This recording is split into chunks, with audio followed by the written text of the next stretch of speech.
सरल से शब्दों में मैं बता रहा हूं कि सब सीख के, पढ़ के, जान के, करके, भाई सीधी बात है, ऐंठ गई कि नहीं गई।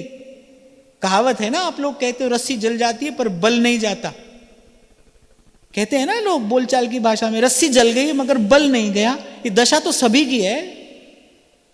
शरीर जर्जर हो जाता है, कामना नहीं मरती, मन का अभिमान नहीं जाता।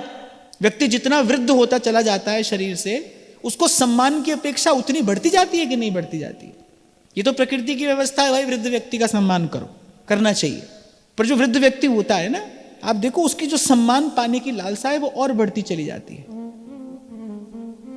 परिवार के जन यदि जरा सी उसकी अनदेखी कर दें तो उसको बड़ी असह्य पीड़ा होती है, जबकि संसार की कामना निवृत्त हो जानी चाहिए।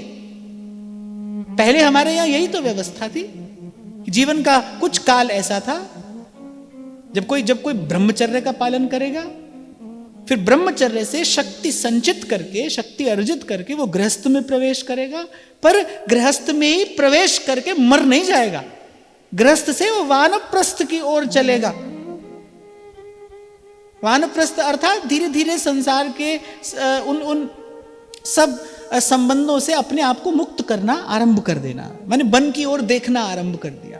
पर एक समय ऐसा आएगा जब जब जब संन्यास आश्रम को ग्रहण किया जाएगा, माने बड़े बड़े चक्रवर्ती राजा इंद्र तुल्य अपने वैभव को एक एक रात में छोड़कर बस चल दिए।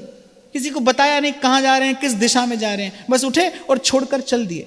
तो मैं तो कभी कभी विचार करता हूं, भाई ये तो ऐसा देश है, हमारे ऋषि मुनियों ने तो ऐसी सुंदर परंपरा, ऐसी सुंदर व्यवस्था हमें दी कि यहां जन्म लेने वाला तो प्रत्येक व्यक्ति अंत में सन्यासी हो ही जाता था।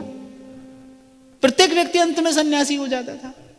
आज तो स्थिति बड़ी खराब है, होती जा रही है और आगे होती चली जाएगी। ये युग का धर्म है कि जैसे जैसे अवस्था बढ़ती चली जाती है, आप देखो वो संसार की कामना, लिप्सा और बढ़ती चली जाती है। माफ करना, मैंने देखा है ऐसा कि वृद्ध व्यक्ति होता है ना, उसको रसना का स्वाद जो है और बढ़ जाता है। उसका अवस्था के कारण रोग घेर लेता है, वैद्य कहता है नहीं खाना है, वो बार बार चोरी छिपे उसी को खाता है, उसी को खाने की इच्छा होती है।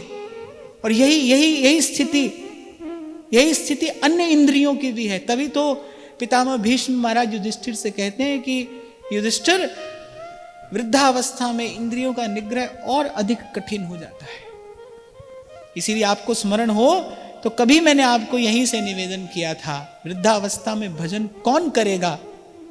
जो युवावस्था में सदा रहेगा। युवावस्था में कौन सदा रहेगा? जो बाल्यावस्था में संस्कार से युक्त हो जाएगा। और बाल्यावस्था किसकी संस्कारी होगी? जिसकी जननी संस्कारी होगी, जिसकी माता संस्कारी होगी।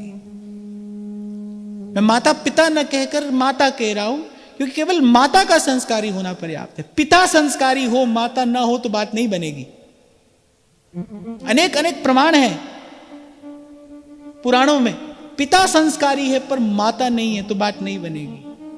पिता भले असुरवत है, पर यदि माता भक्त है तो बालक संस्कारी होगा। इसीलिए मैंने कहा कि बाल्यावस्था में कौन भजन करेगा? जिसकी जननी संस्कारी होगी, जिसकी माता बालक को संस्कार दे।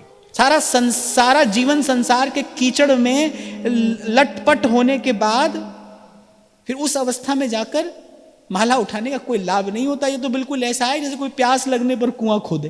ये तो बिल्कुल ऐसा ही है कि प्यास लगने पर कुआं खोदे। ऐसी एक घटना मेरे देखने में आई, तो आसपास घटने वाली घटनाओं से कुछ सीखने को मिलता है ना। एक व्यक्ति ने कहा अपने माता पिता से कि अब तो आपको तीर्थ में जाकर रहना चाहिए, अब तो आपको थोड़ा तीर्थ में जाकर भजन साधन करना चाहिए। वो माता पिता रुष्ट हो गए। आजकल की संतान देखो ऐसी है, वृद्ध माता पिता को घर से निकालना चाहती है। अब वो तो प्रसन्न जाना चाहिए था, और सच्ची बात भी यही है, अच्छी बात भी यही है, पर क्रोध आ गया। देखो आजकल की संतान कैसी है, सेवा नहीं करना चाहते ना, इसीलिए वृद्ध माता पिता को घर से निकालना चाहते हैं। जो व्यक्ति ये बात कह रहा है, वस्तुतः उसकी स्थिति क्या है?